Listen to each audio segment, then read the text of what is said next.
What's up, everyone? This is Noa Dalzell, and I'm here with another episode of You Got Boston.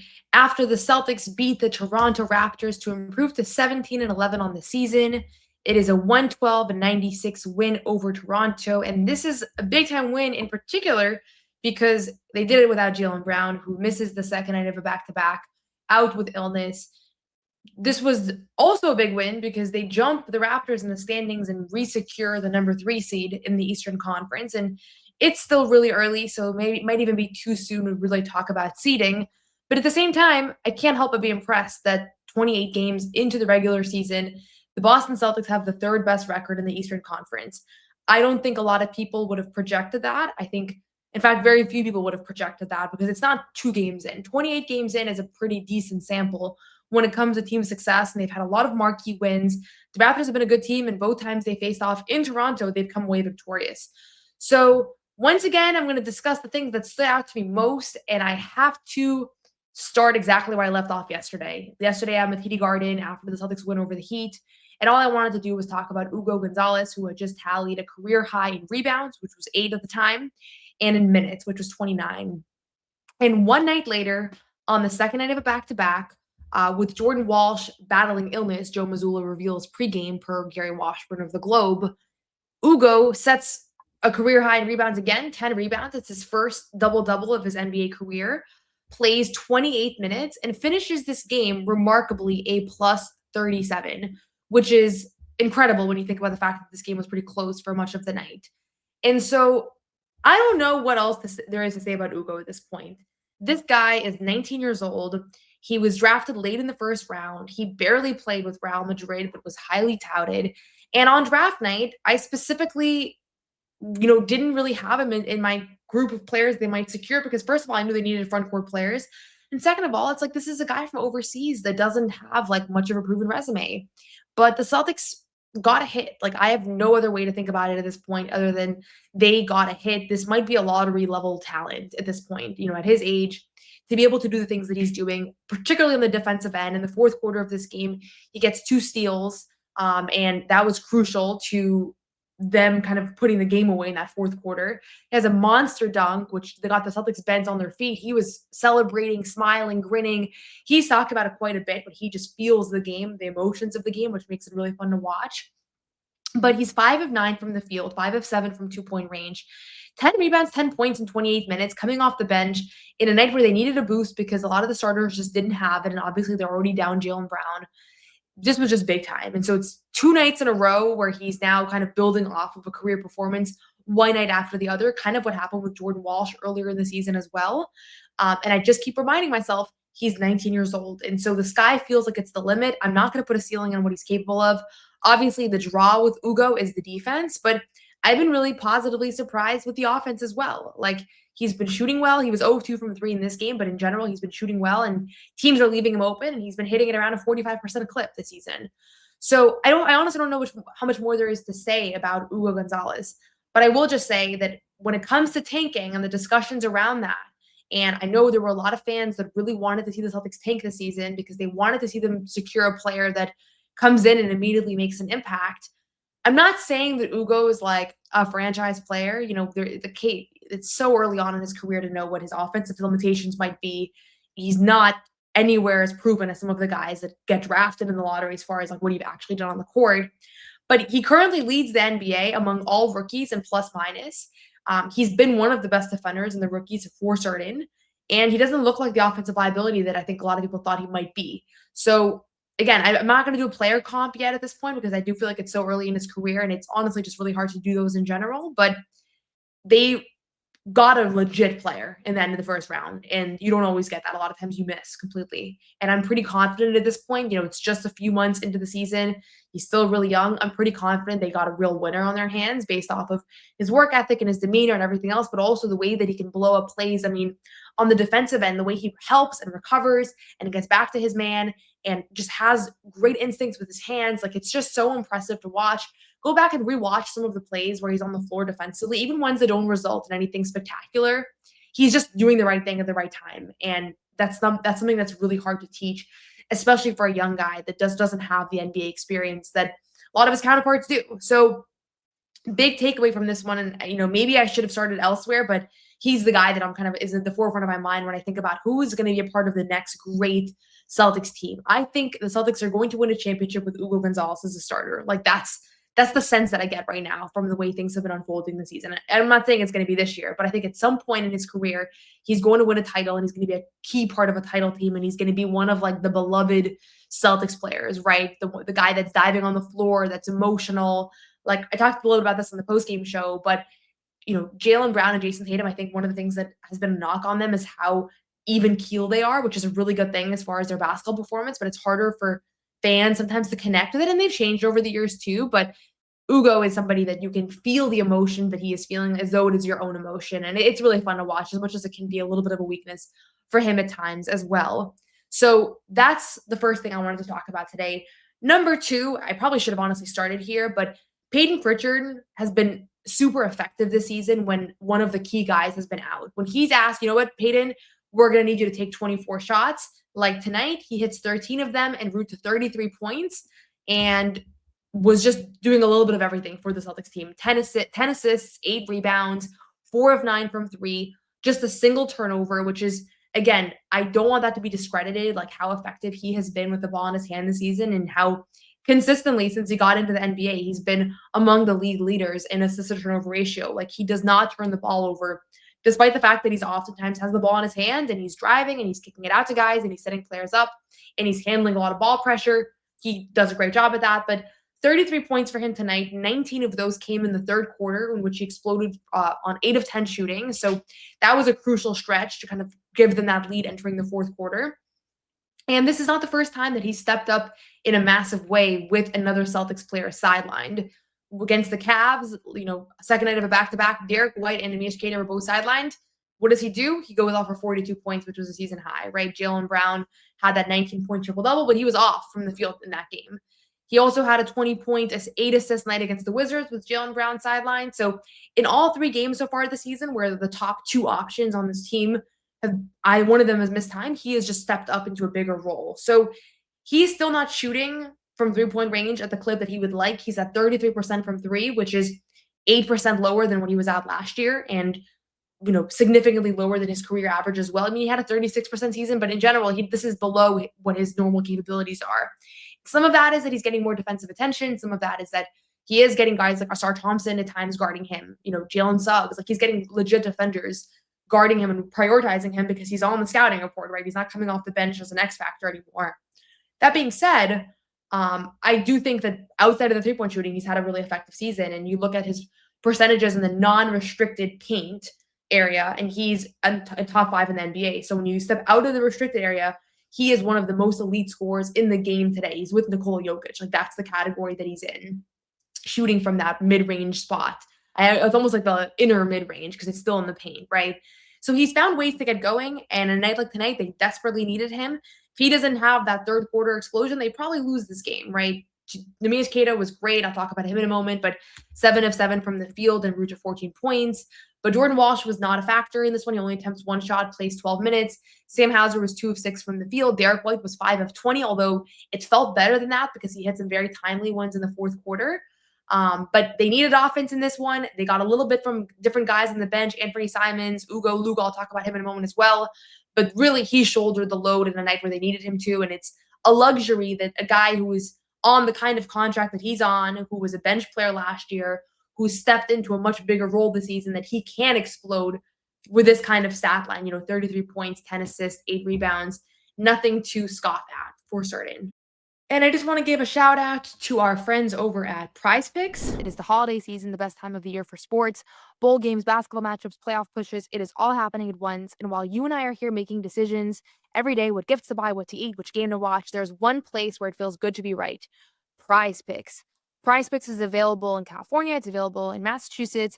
I downloaded the app. I've been playing ever since, and it's particularly fun to pick basketball players. Obviously, there have been a ton of players that are having career years between the Celtics, Jaylen Brown. Somebody who's really stood out to me is Austin Reeves. Josh Giddey in Chicago also having a monster season.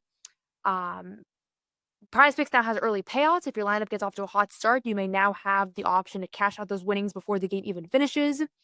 On PrizePicks, how you play is up to you. If you want flexibility, choose flex play where you can get paid even if one of your picks misses. And if you want the biggest payouts, go for the power play. No matter your play, PrizePicks is a great way to put your takes to the test. Download the PrizePicks app today and use code CLNS to get $50 in lineups.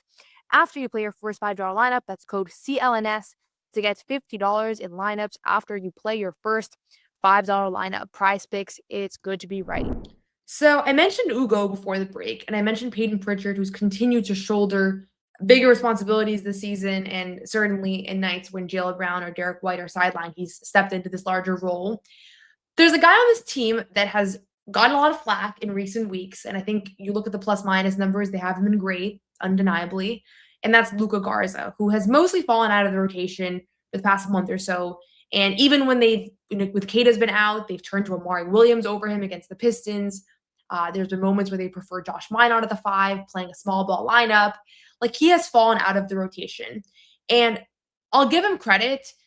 I watch the bench a ton. I watch like guys' body language, and I watch their demeanor and the way they respond to when their teammates succeed. Like, how does Luke Cornett react when Kata scores? I used to always watch that stuff because part of my thinking is like, if I'm at the game as a reporter, I can watch the basketball on television just fine. Like, the TV camera is great, but there's things you see from being there in person, right? And so I'm always watching body language and things like that. And honestly, I'm not like running to Twitter to say every one observation, because I understand how like the clickbait stuff can go, but I have my own impressions that I form. Luka Garza has been completely unbothered visibly by the fact that he's fallen out of the rotation. He seems like he is just celebrating, rejoicing every time something goes right. He's the first guy cheering guys up when they're frustrated. He is up on his feet when Amari Williams was checking in, when Kata had big plays. Like, that's just been his demeanor. And he has a fascinating story. I wrote a whole feature about him on Celtics blog earlier this season. But in general, his thing has been that he's not super athletic. In fact, he was, coaches, teammates, people told him his whole life that he's not going to make it as an NBA player. And obviously he has this incredible college career, and he makes it in the NBA, and he's hung around for the last couple of years, had a little bit of a career in Minnesota, obviously doesn't play a lot, and comes to Boston early on and looks like, okay, he's going to be like a 15 minutes a night guy. And then obviously that things change. And I think defensively they were giving up a little bit with him on the floor. And that's part of why Nemish Kata's on-off numbers were so substantial, is because there was a little bit of a defensive dive when you lose that rim protection. But he gets his number called early in this game. The starters just didn't have it. Kata made a couple mistakes that Joe pulled him out of the game for. And he absolutely made the most of this opportunity. And I'll talk about it in the context of Luka Garza, because at the end of the day, he's a guy you have under contract for the next 2 seasons, this season and next. And you want everybody to play well, and you want everybody to show flashes of being an impact player.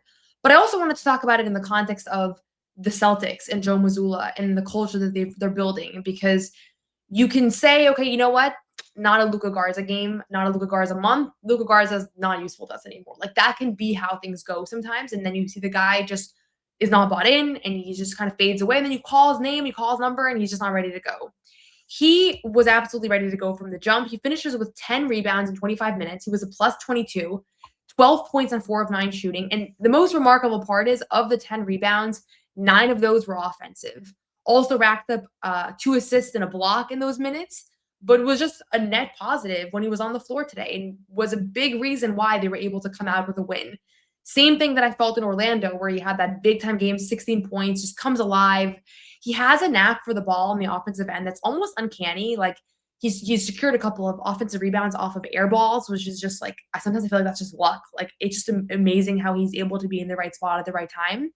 But a 12-point, 10-rebound double-double for him when they were not down front court players. I mean, Kata was available. He plays 22 minutes. Luka Garza played 26 minutes in this game. And so I'm not saying like, oh, you know what? Luka Garza is the greatest player on earth, and now he's going to come back and he's going to do this every single night, and it's a big mistake that he hasn't been in the rotation. I'm not saying that at all. I have a lot of deference to how Joe Mazzulla views the rotations and how he views kind of how different combinations of players might go. What I will say, though, is that the fact that when his number was called, he was able to come in and provide this kind of performance is a very good sign, both for him as a player, but also for the team and the team environment. And I was thoroughly impressed with his performance. And I don't think this is the last we're going to see of Luka, right? Same thing with Xavier Tillman. He's had some moments this season where he's been really impactful in small stints. He's had some moments where he hasn't played at all. He gets a spot start and plays 25 minutes. He's closed out a game against the 76ers. And then there are moments where he's just out of the rotation for weeks. And that's the nature of being in the NBA. And you have to be okay with that. You have to get used to it. You have to be locked in. You can't get emotional about it. And it's hard. It's, these guys, it's their careers. It's their, it's their passion. It's all of that. But I really want to give a big shout out to Luka Garza for how he conducted himself in this game, especially because, I don't think he saw it coming. I'm not in Toronto. Obviously, I'm recording this from home, but we always ask players, did you have any heads up that you were going to get a big opportunity today? And the answer is always no. So I don't even need to ask him to know that he almost certainly did not know that he was going to get a bigger stretch of opportunities tonight. The last guy I wanted to talk about, actually a couple more things. I will mention Anthony Simons, who had a pretty good game, 26 minutes for him. He was a plus 32 as well. He was part of that group that helped turn things around. 15 points for him on 6 of 15 shooting, 2 steals, 3 rebounds. I feel like in general, Anthony Simons' defense has improved from where it was earlier in the season. I'm not sure how much the advanced analytics are going to reflect that, but just from the eye test, from watching him play, and I think Joe Mazzulla, Brad Stevens, the coaches, they really like this guy. They really like how hard he's been playing, how bought in he is to playing a role that's very different from what he's done in his career, but he's a part of winning. He's on a team now that's 17-11 and is the 3rd seed in the Eastern Conference. That's not where his Portland teams have been at the last few years as the franchise player or the leading scorer. So I think he's enjoying the ride. He's enjoying being a part of this culture, and I thought he did some really good things for them tonight. Shot wasn't falling at the clip that he would like. He was 1 of 6 from 3. It would help him for sure if he was on a little bit of a heater here as he's battling for these minutes, but even still, I think they got a lot out of him. Again, on a night where they needed a little extra scoring punch, no Jaylen Brown, Anthony Simons comes in and gives you a little bit of that. The last guy I did want to talk about, which is probably not somebody anybody thought was going to be mentioned because he only played 8 minutes in this game, 1 of 2 from the field, racked up a rebound, an assist, and 2 steals. That is Baylor Scheierman, who has become the master of making the most of your 7 minutes on the court, which is very hard. Anybody that's played sports knows that it's a rhythm game. It's hard to find a flow. It's hard to come into a game and figure it out and take one shot and make it, right? When you're a shooter, and especially a guy like Baylor, who's been a high volume player his entire life until he got to the NBA, he has found a way to not get DNPs, which is kind of a funny way to say it, but for a lot of these guys, if you're not going to give them 15, 20 minutes, they just can't really impact the game as well as you would want them to. The Baylor comes in the beginning of the 4th quarter. He gets a couple of steals. He draws a charge. He has a beautiful pass to Hugo for the dunk on a fast break. And he just makes good things happen. And that's why even in his 8 minutes, he was a +9. He was very positive on the floor. And when it's all said and done, people are going to look at Baylor's stats from this season and they're going to say, oh, he averaged 3 points and a rebound and an assist. He didn't do anything. He didn't have any role on this team.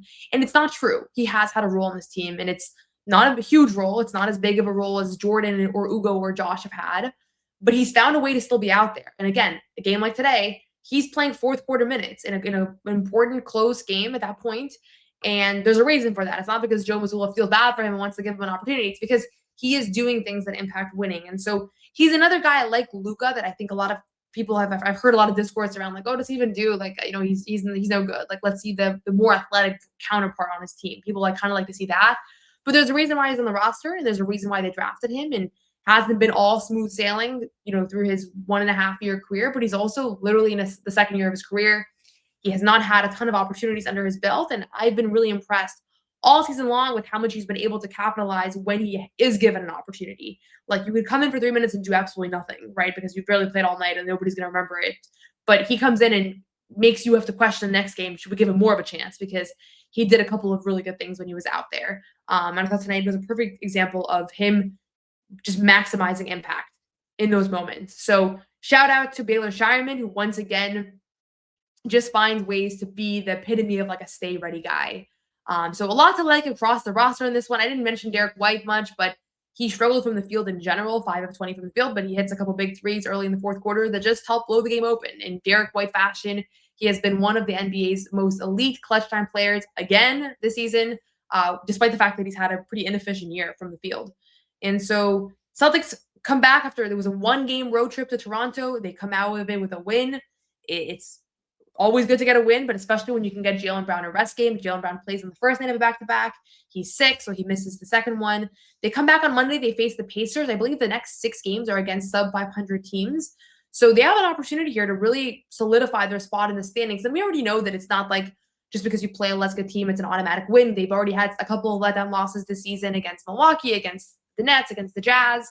But they've mostly taken care of business when they've needed to. And this was another example of that, of them coming into a team that was the 3rd seed. They knocked them out of third seed right now. But yeah, a lot to like. Big time game. I think it's a top 3 win of the season. The big thing on my mind right now is Hugo and what Hugo can become for this team. And I'm trying to bite my tongue because I do have a tendency to get overexcited about some of these players, but I'm trying to bite my tongue. I will say that. But at the same time, it's a lot of fun to watch. He's a very special talent, and it's pretty fun because they probably won't get a lottery pick this year, right? If everything continues as it is, but they might have a lottery level player on their hands in Hugo. So that's it for now. Let me know what stood out to you about this game versus the Raptors. What's standing out to you with the season in general? Let me know in the comment section. I always read the comments. I appreciate all the engagement. I appreciate all the viewers. Love doing this podcast. Love having a platform to just talk about the games and what I see and what is most encouraging. And when I decided I was going to do this, I honestly thought that, you know what? They might lose a lot of games this year. It's going to be a lot of negative talk, especially we do a post-game show. We have to break down what happened in the game. Let me do something that's going to be a little bit different, a little bit fun. But honestly, they've had so many good games where it ended up being where just more of the exciting stuff, more of the fun stuff, more of the positives that we already were highlighting in our show. So check out the full-length 1.5-hour post-game show as well if you want more content. And we'll be back on Monday at TD Garden to break down Celtics Pacers.